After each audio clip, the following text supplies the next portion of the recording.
আসসালামু আলাইকুম। প্রতিদিনের মতো আজকে একটি নতুন ভিডিও নিয়ে চলে আসলাম। আশা করি সবাই ভালো আছেন। আলহামদুলিল্লাহ আমরাও ভালো আছি। তো আজকে হচ্ছে এই যে আনাস ঘুম থেকে উঠে খেলতেছিল। ও গাড়িটা সবসময় এরকম করে রাখে। তো এই যে আমার হচ্ছে বিরক্ত করতেছিল। তো আমি বাসা গুছায় নিয়েছি। তো এখানে নুডলস সিদ্ধ দিয়েছিলাম হচ্ছে সকাল নাস্তা খাওয়ার জন্য।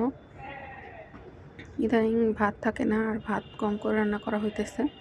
আর কয়েকদিন ধরে হচ্ছে বাহিরে আসা যাওয়ার কারণে ভাতটাও হচ্ছে কম করে রাতে রান্না করি।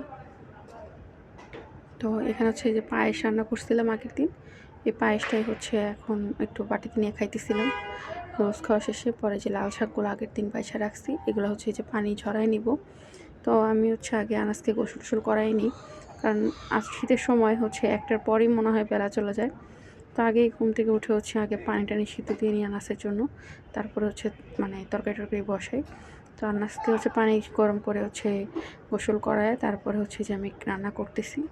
তো এখানে হচ্ছে লাল শাক ভাজি করতেছি বেশি করে রসুন দিয়ে, তারপর পেঁয়াজ দিয়ে হচ্ছে লাল শাক ভাজি করব। তো লাল শাকে হচ্ছে বেশি করে যদি রসুন না দিই শাক ভাজিতে আমার কাছে ভালো লাগে না। তো এই জন্য বেশি করে রসুন দিয়েছি। তো এই যে শাকটা ভালো করে ভাজা করার পরে উস্তা দিয়ে আলু ভাজি করব। তো উস্তা আলু ভাজি করতেছি।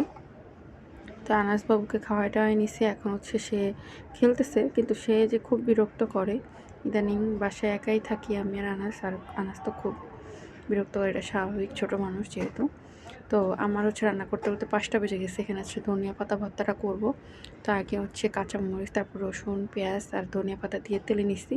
তো এই যে ভাত খেয়ে নিতেছিলাম, ভাতটা অনেক দেরি করে খাইছি।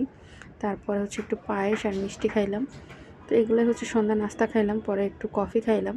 আর কফিটা খাইতে ভালোও লাগতেছিল না, কেমন যেন আমার কাছে খুব কালকে খারাপ লাগতেছিল। পরে হচ্ছে বাইরে গেছিলাম বাজার করতে। তো আস্তে আস্তে রাতের 11টার বেশি বেজে গেছিলো। তো আজকের মতো ভিডিওটা এই পর্যন্তই। সবাই ভালো থাকবেন, সুস্থ থাকবেন।